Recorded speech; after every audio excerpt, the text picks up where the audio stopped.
go ahead and get started. I think we'll probably have some people that'll come in a little bit late.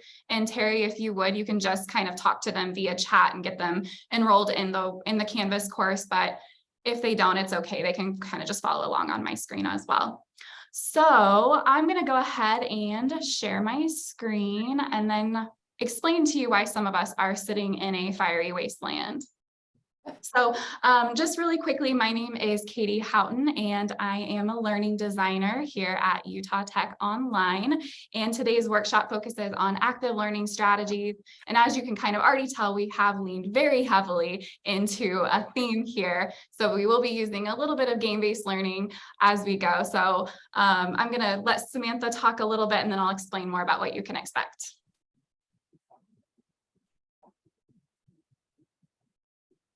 Sorry, I need to unmute, right?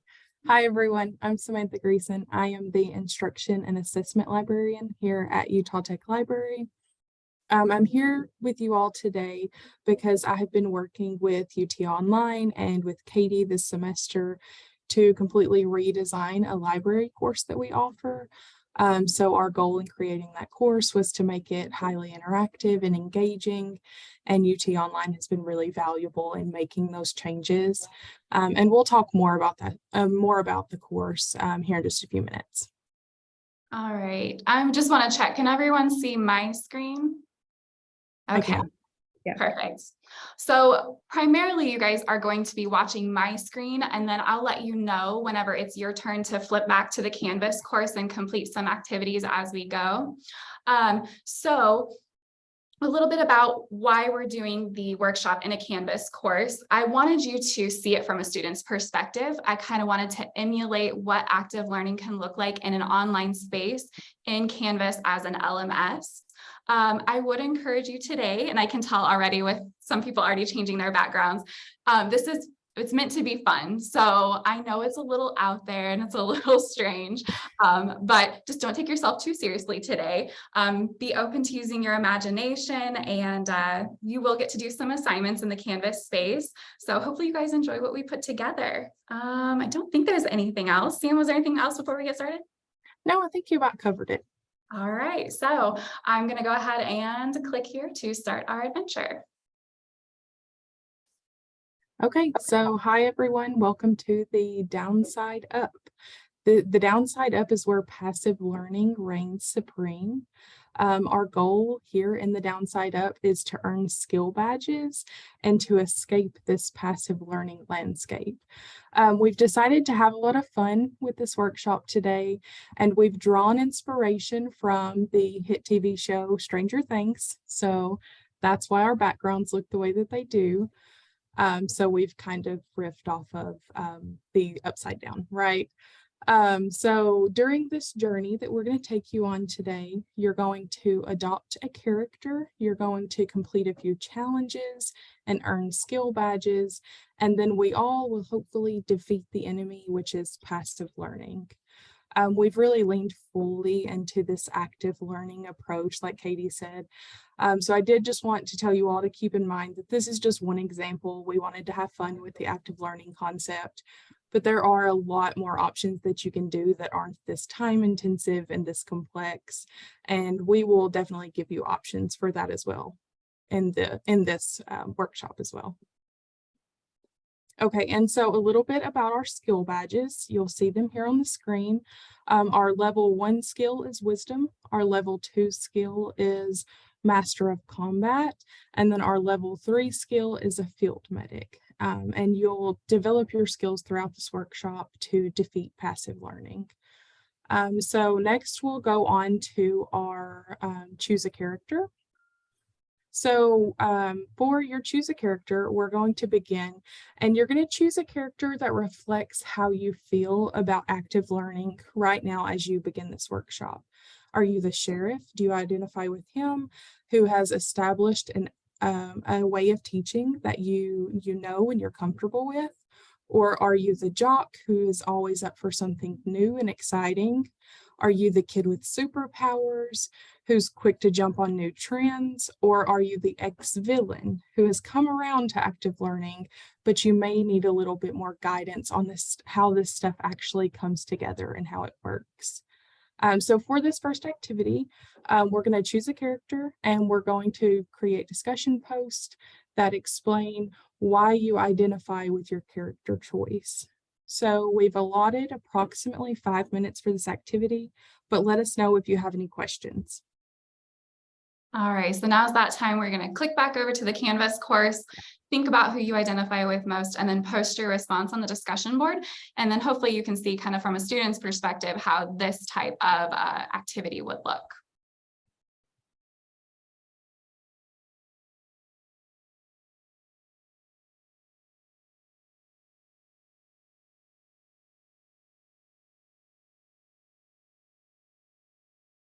And as you guys are thinking about yourselves, I'm going to ask Terry. Terry, who do you identify with most? Well, I just selected the ex-villain. You're the ex-villain. Okay, tell me more. I am trying to come around to the good side of active learning, active teaching, I should say. But I still need some guidance because sometimes I default to some old school habits. I'm an older teacher, so yeah, I love to share ideas with other faculty members to get good ideas for active learning in an online environment. But yeah, I'm still working on it. All right, and I'm just going to refresh my page really quick and see if we've got any posts yet. Oh, we've already got Terry. Mary said the ex-villain as well. Mary, what are some reasons why you also identify as the ex-villain? Well, I'm trying. I'm having I prefer, I'm old school, so I prefer face-to-face. So I'm coming around to online and I'm just trying to do my best online to make it more engaging and more active. Good. So in your in-person courses, what are some of your go-to instructional strategies that make your courses more active, more engaging? Well, I do a lot of small group work, think, pair, and share. I have them physically get up and move around the classroom. And there's a new group that they're talking to every week or every class period. So, they're always talking to each other and making concept maps and doing ethical dilemmas and those kinds of things in class.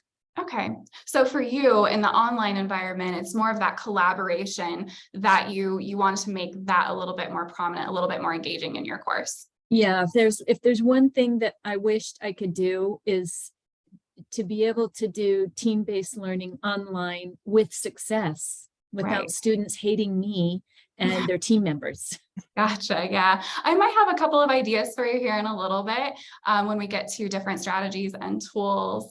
Let's see. Let me think. We'll go through one more. Michael, you said you a sluggish jock. So what makes you feel like you're a sluggish jock? I don't know if you guys are getting the feedback like I am. Sorry.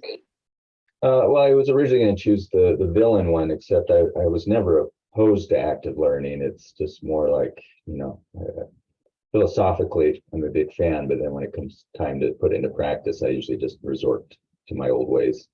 So. Gotcha. Okay, that makes sense. All right, let's see. Let's keep going here. All right, so continuing with our storyline, now that we've got to know each other a little bit better, we've been traveling for some time, but it kind of feels like we're walking in circles and I'm starting to get confused. I don't remember what's up and what's down, and I feel like we need to stop and probably check our guide to make sure we can still tell the differences between active and passive learning before we move too much further. And so a little bit about passive and active learning. I think we all get the concept, right? We know that there's a very big difference between what, passive learning. And even, for me, I can remember being in college and I would go to class and I would sit there for an hour and a half, and the instructor would talk at me. And it kind of reminds me of that saying, it's like drinking from a fire hose. A whole lot of information was thrown at me, but I'm not really sure how much I truly absorbed. And honestly, like as a student, I thought that was my preference. when I first started going into the teacher education program, they were using all these active learning strategies and like throwing paper across the room, doing like snowball kind of games and stuff with work. I was like, what is this mess? Like, I can't learn like this. But it took me a while, and I kind of came around to the idea of active learning using collaborative techniques, gamification, discussions and problem solving and things like that. So I think as professional educators, we know the difference, but how do we do this in an online format? And I think that's probably why you're here today. And hopefully by the end of this, you'll be able to take away a couple skills and maybe some tech tools that you can use. So as our adventure continues, we've checked the guide, we're remembering, okay, we know the difference between them, but we have encountered a mass of flying instructional strategies, some of which are active and some of which are passive. So I'm going to ask you to switch back to your Canvas course really quick, and you're going to throw away the passive learning strategies and then drag the active learning strategies over here. So this is an example of an interactive, and I'll explain this more here in just a second. Give you guys a chance to look at it. And is there anyone that would like to walk me through this? So someone who doesn't want to click back and forth, you can give me the answers. Don't make me cold call on you. I was a middle school teacher for a long time. Brett? I shouldn't be the one doing this. I'm not. Brett, you can do it. Okay. Does it give me correct feedback immediately if I do it right? It won't, but when we press submit, you'll get to see. Okay, so active versus passive. I'm going to read it to you. Tell me where it goes. Watch this YouTube video. I'm just going to go ahead and guess passive. Okay. An instructor made lecture video. I guess it depends. I've seen some really good, like, I think I saw a video from Sam that seemed really maybe more on active learning, but I don't know. What's your gut tell you?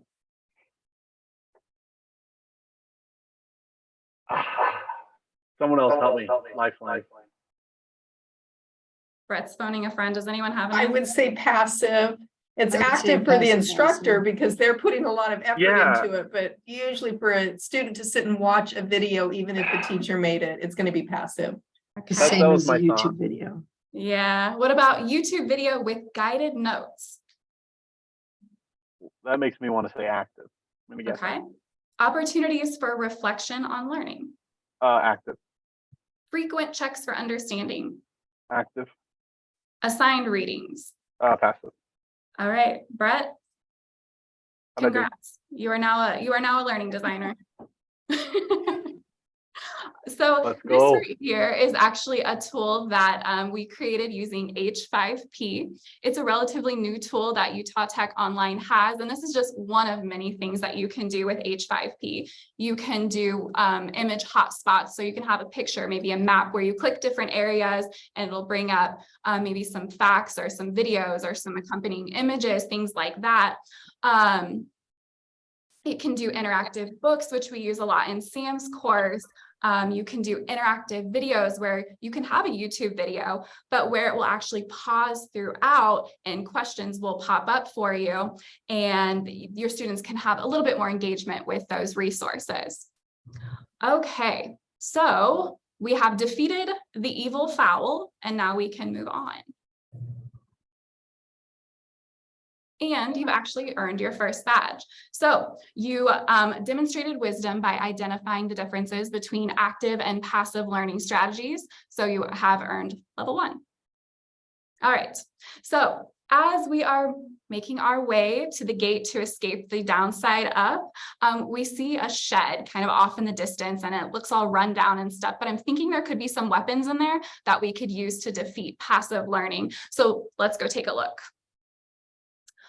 All right, so I want to remind you guys that as we're talking about active learning, it exists on a spectrum. So you can do active learning in small changes in your courses.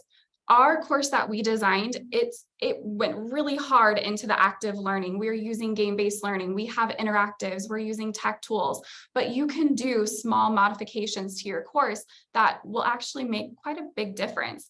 One of the little things that we did was that discussion at the very beginning. So that module overview, that was a chance for you to reflect on yourself as an instructor.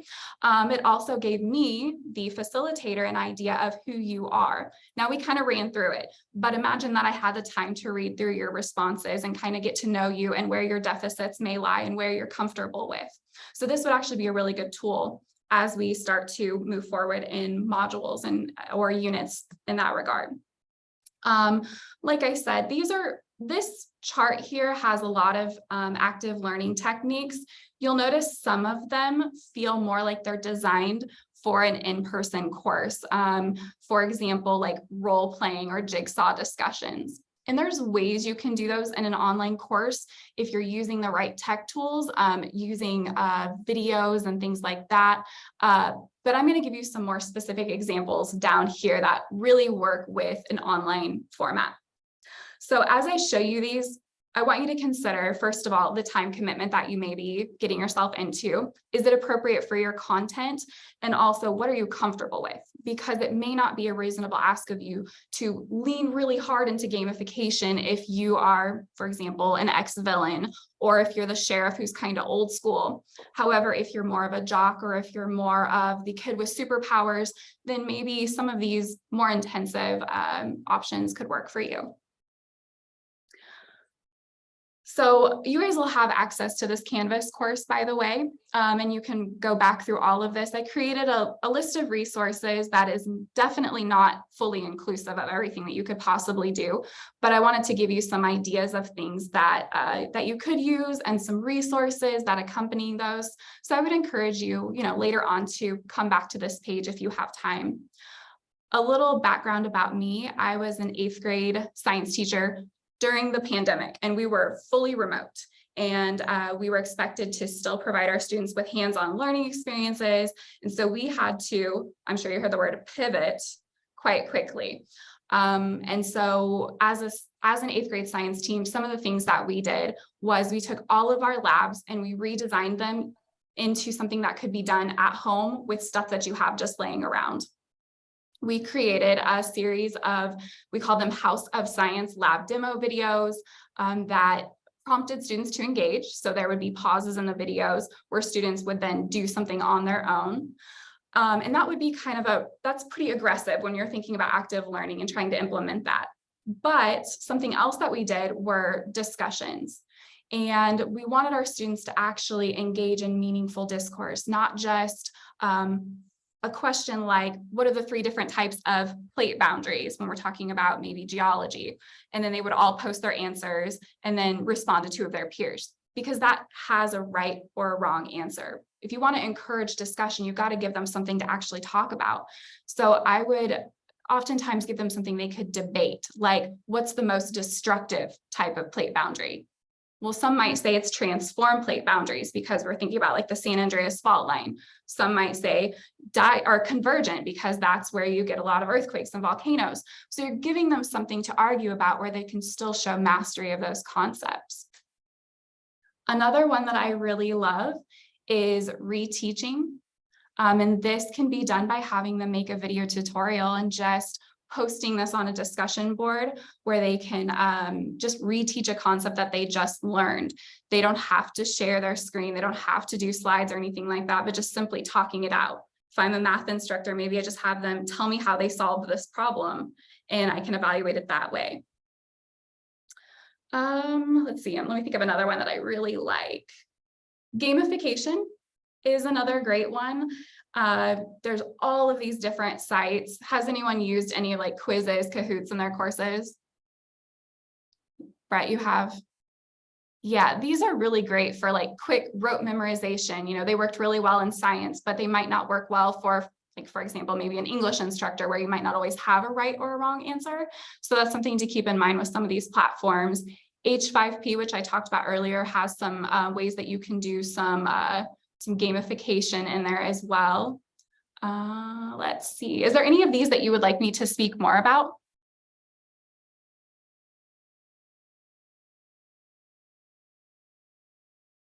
No? Is there anything that has worked really well for anyone else?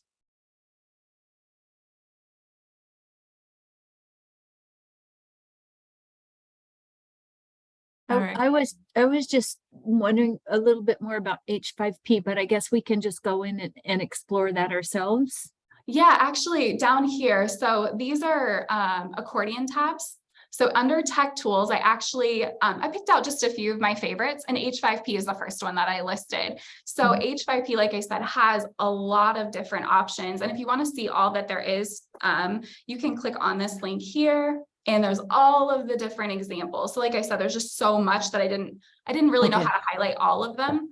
And not all of them are great for all courses, but you can definitely look through here. And if you see something like maybe the image hotspots, if you're teaching a geography course, you're like, man, if I could turn this map into a hotspot, I would definitely encourage you to reach out to your department's learning designer, and they can help you develop, you know, an interactive that would help support one of your modules.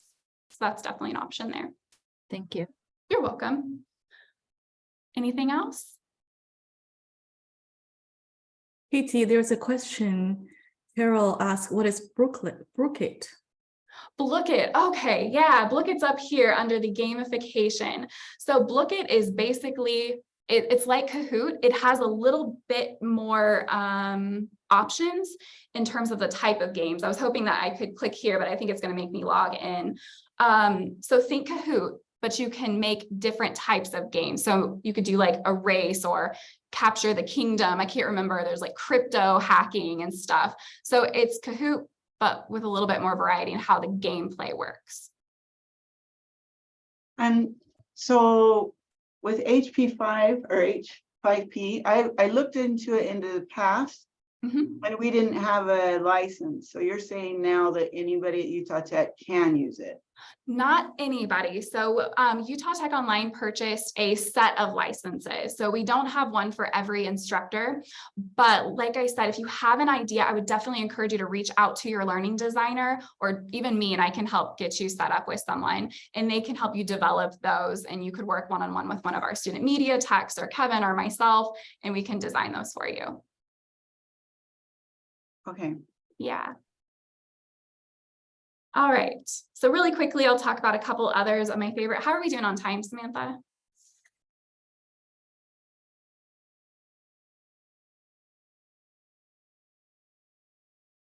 Padlet is another one of my favorites. This is another type of collaboration tool. It works very similar to a discussion board. I just feel like it's a little bit more intuitive. You can embed it into Canvas. You can link it into your Canvas space. Without a university license, it doesn't nicely integrate yet, but you can kind of see, this is an example here of how you can use Padlet.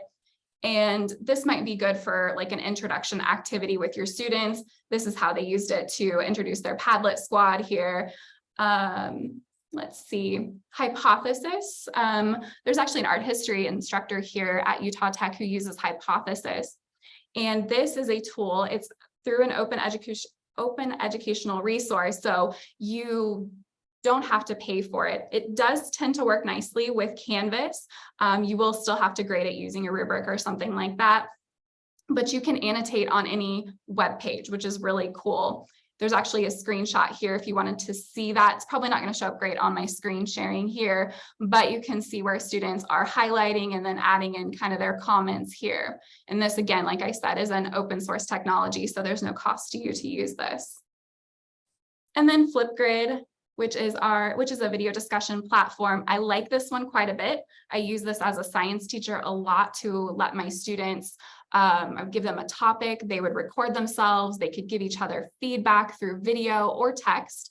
I know they've done some updates on this since I last used it, but it does have quite a bit of features within it that allow students to add graphics. They can share their screen when they're recording. They can add text and images. So it's a really great tool that I've had a lot of success with. All right, I think that covers that page.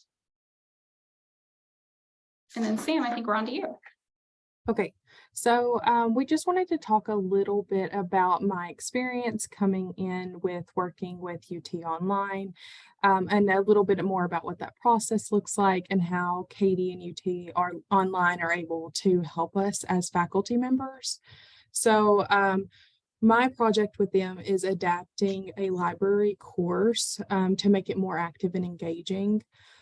This course is focused on improving students' research skills, and we chose active learning because, of course, it aligns with the university's mission, but also we hoped that active learning would really help us to be a solution to some of the issues that we were experiencing with this class.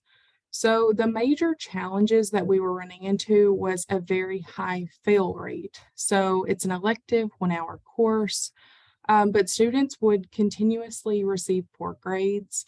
And then they were not demonstrating a high level of understanding or comprehension of the material.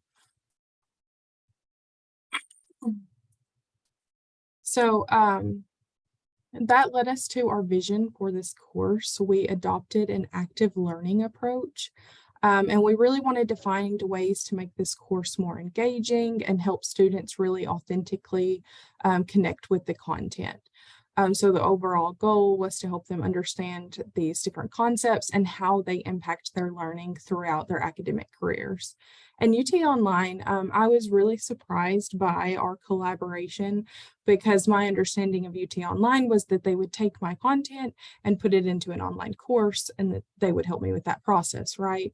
But they do so much more. And I was so surprised by how helpful they were with really helping me develop my course fully. So they helped me with so many different things, including aligning with the course learning outcomes and the program learning outcomes.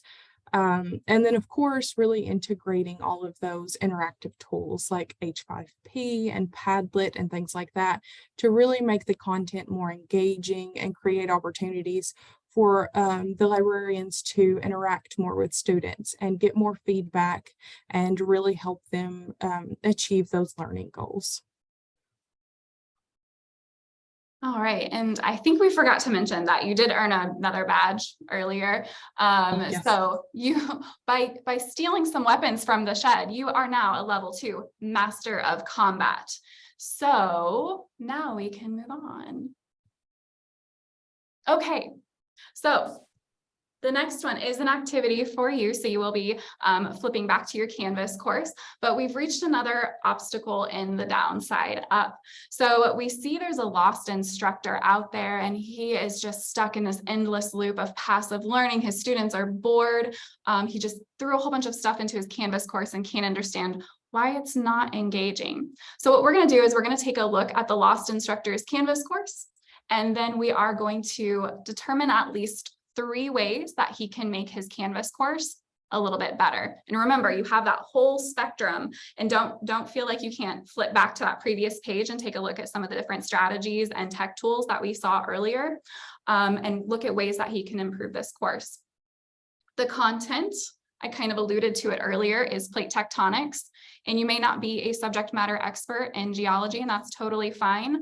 I will give you a Cliff Notes version. Basically, plate tectonics is the theory that the Earth's crust is made of all these different plates that are moving around, bumping and grinding into one another. And this kind of talks about how they move. But you don't have to be a subject matter expert to help this person fix up their Canvas page. So I'm going to give you a moment to take a look and come up with, like I said, 3 ways. So these could be strategies. They could be tech tools. Maybe you have a different idea of how they could do their assignment. I would definitely look at the assignment on this page. And so I'm just going to be quiet for a moment.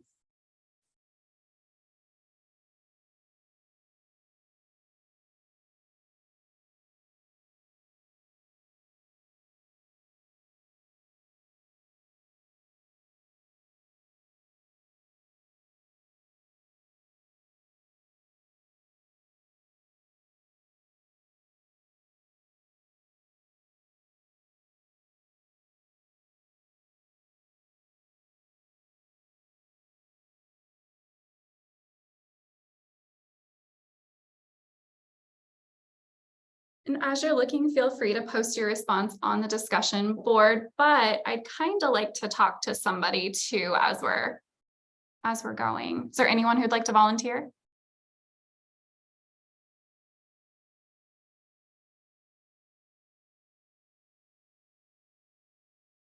And you're just wanting ideas for improving this page to enhance the engagement. Yeah. So what are some things that we could do?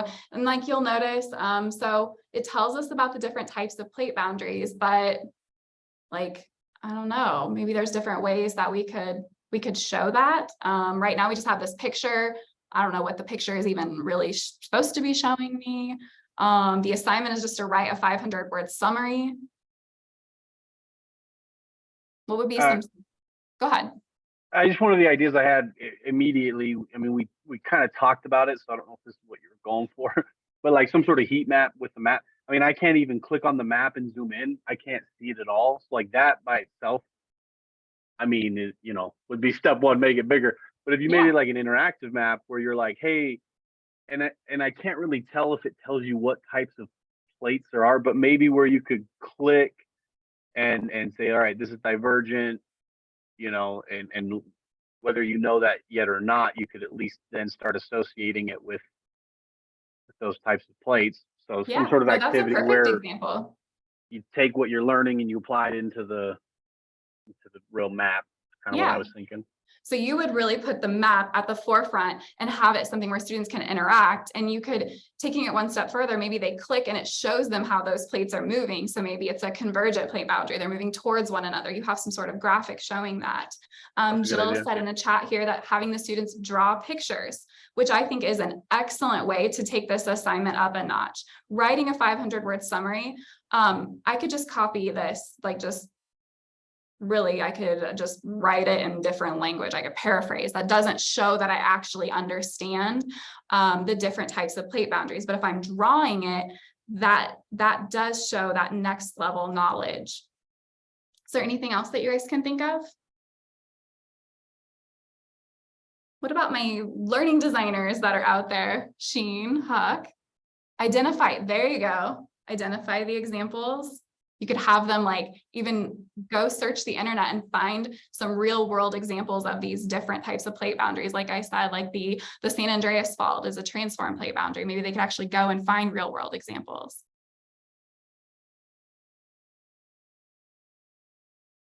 Give an example of what you want in the assignment. Okay. Anything else? Let me see if you guys are, or maybe you're posting your responses on the discussion board and I'm not seeing them here. Aha. So Michael here said, provide an interactive map, which yes, this is definitely something that exists out there. And we could even look for an OER if we wanted to kind of really promote what the university is pushing right now, because those do exist for sure. I've seen them. Discussion post, asking the students to make a claim, like which one's most destructive. Yes. And then instead of having them just summarize, have them create a mini lesson. So yeah. Oh, and I like that, how they would teach it to a third grader. Like, can they simplify this enough that someone much younger could understand the concepts? Because that's really, really showing that they understand the concept. I used to have my middle schoolers do this all the time. Making a clay plate, which gives them that kinesthetic experience as well. Consult a librarian to help find interactive resources. Good. Ooh, okay. I like Kara's here. Instead of writing a summary, have the students be an investigative newspaper journalist and write a newspaper article. That's really cool. So I taught, like I said, I had my 6th graders. I actually gave them a fake letter from the, I think it was from like the mayor or something. And they wanted a summary of how, if we needed an emergency preparation plan for our county for earthquakes. And we were in Florida at the time, and Florida is not very tectonically active. So I wanted them to do some research and figure out, like, are there any fault zones that we need to be worried about? And so I kind of did a problem-based learning approach with them. And that's, again, taking it up quite a bit. Like that increases the workload on my part. That increases the time that we're going to spend on that topic. And those are things to consider. If this is just a small part of a module learning outcome, you may not need to do a full problem-based learning activity. So maybe you do something like a hotspot, like Brett mentioned. Okay. Anything else you want to add on this one? Katie, if you refresh your discussion, there are a couple more responses as well. Thank you. Yeah. I'm trying to multitask. I got chat, you guys, and the campus. I think obviously the best idea here is you get a VR of the volcano exploding 5 feet from it. You know, I mean, like, just and we would have to get in touch with Jordan. Jordan could build that for us, right? Yeah, just one of those small things you can just throw into a class. Great, thanks, Jordan. Yeah, just really quickly, he can throw that together in a few minutes. We've got, so Kevin saying a video of plates moving, vocabulary words could be put into a game. The game-based learning would work really, really well here, doing like quizzes or Book It or something like that. And then Mary mentioned identifying the types of rocks or soil that can be found on each type of plate. So again, taking it just that one step further. These are all really great. I appreciate all of you that are participating out there, either in the chat or unmuting or on the discussion board. All right, I think we'll keep moving then. We're doing really good on time. All right, and you've earned your final badge. So you are now a field medic. You saved a lost soul, and you have applied your wisdom in combat in doing so. So here is the final challenge. You have to prove yourself in order to escape. So you need to activate all of your skills. You need to think about the differences between passive and active learning. You need to think back to the strategies and the tools that we talked about. And you're going to think about one of your current courses, or maybe it's an upcoming course. If you're not currently teaching or you don't have one on the horizon, maybe think about something that you were enrolled in as a student. And I want you to think about how you can make that course more active, more engaging. And I want you to share that on the discussion board here and come up with a plan. Remember that active learning exists on a spectrum, so you don't have to go full on into like what we did here with the Stranger Things theme, but maybe what's a small thing that you could do. I'm going to give you a moment to kind of think about that. You can either post it on the discussion board in the chat, or if you want to unmute, you can do that as well.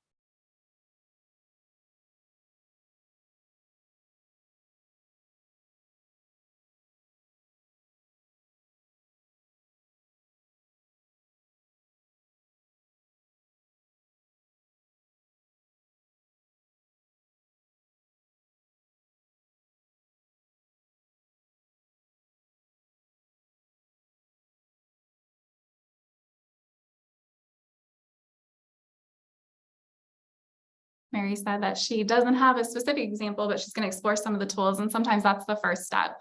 And looking at the different strategies, seeing if there's any tools out there that can support kind of your overall vision and goal for your course.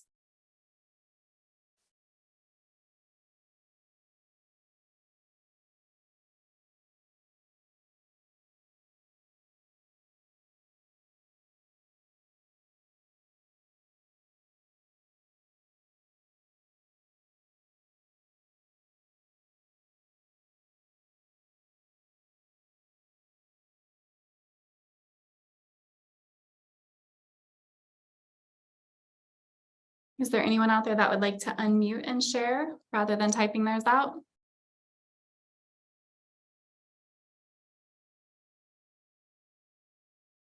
I'll share real quick. I was just typing this out, but one kind of low tech thing I'm thinking of is I'm realizing a lot of my discussion boards are very passive. You know, I make students read something and then summarize it and react to it. And so I'm thinking a lot of those I could easily just reword them so that, you know, students are more engaged with each other. I don't know yet what that'll look like, but I think that would be an easy fix. Okay, and there's some really good examples on the link on that resource page. If you click it, there was like some tips for asynchronous discussions that I would encourage you to look at. Like I said, you know, having them debate with one another, having them try to solve a problem, those usually tend to be the best kind of discussions. Jill in the chat said having students do 2 Canvas discussions per course. And I think I can improve. Yeah, so improving on those discussions again. And I would, you know, encourage you if you want to try something new, you could always do video discussions. I think those can work really well, especially if you give students really good kind of criteria in the beginning. What do you want this to look like? And even modeling that behavior for students, kind of even role playing how that would look for them so they know what you want. Telling them to just respond to one another isn't always enough, but giving them like concrete examples will help sometimes.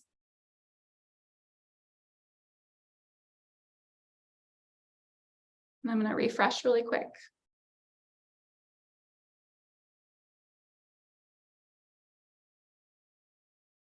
Okay, Vicky here, current is the classic discussion post. I would like to try using some interactive video responses and look at the options and see, yeah. And don't feel pressure, guys. You don't have to give me like the exact answer. You're just going to be stuck in the downside up forever. If you don't, it's fine. That was my sarcasm. I saw some smiles. Okay, you're still out there. I might let you leave is what I'm saying. Brett, like the idea of drawing. Yeah. And there's a really good article that I linked on that resource page that talks about drawing and how it actually helps them kind of demonstrate learning on different topics. So I would encourage you to look at that because there's actually some research behind that as well.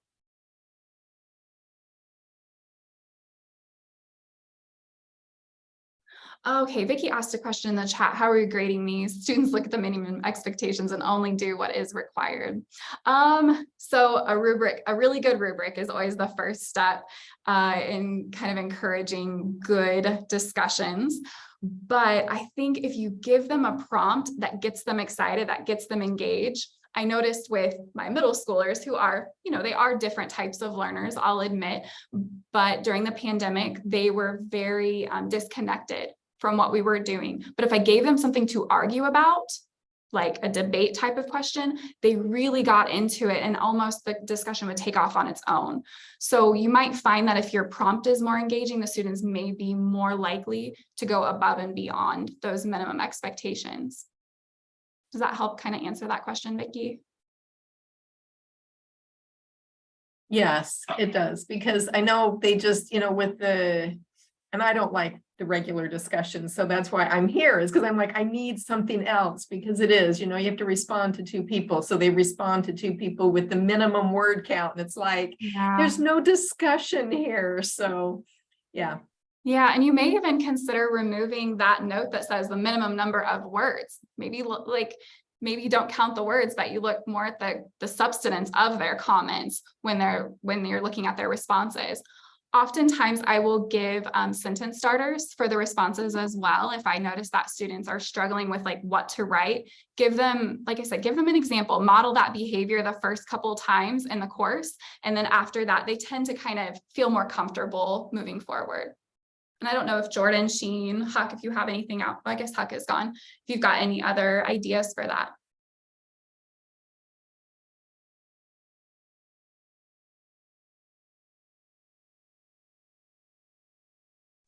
I was switching devices. What was the use case?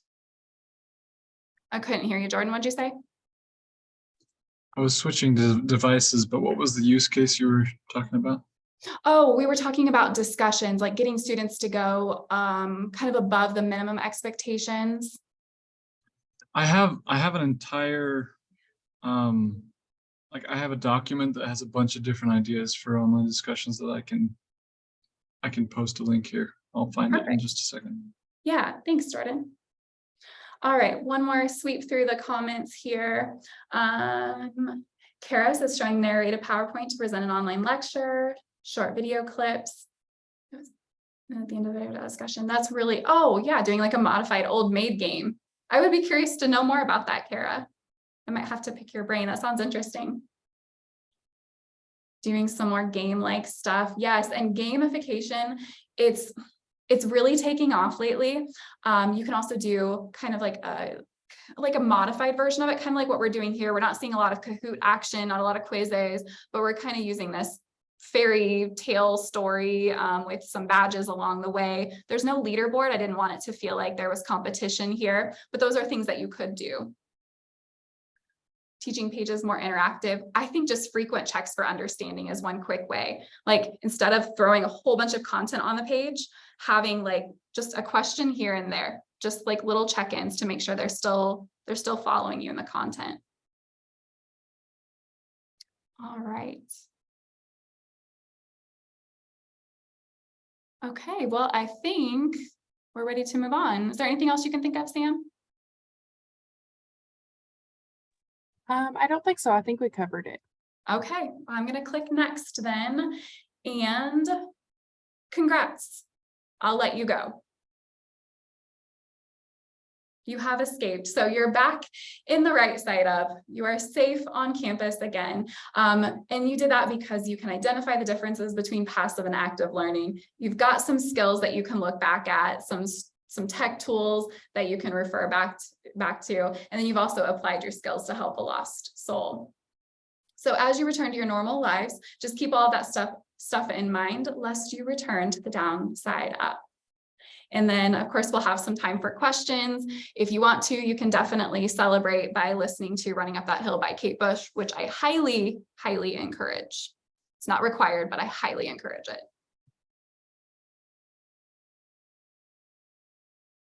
And Terry made a really good note in the chat here. You're not alone in working at enhancing your courses. If you ever need anything, Utah Tech Online is a great resource. You can reach out to myself or your department's learning designer, and we can help you with whatever your dreams may be.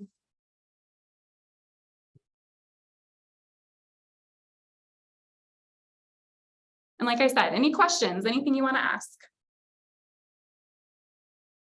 How do you know who the department learning designer is? There should be some emails that have circulated around. Jordan, do you have a better answer for that? Oh, there we go. Terry's got an even better answer. There we go. Oh, yeah, Terry's got on the website there. Yeah, there's some shifting that will be going on, but I think currently I am Carol for the computing department.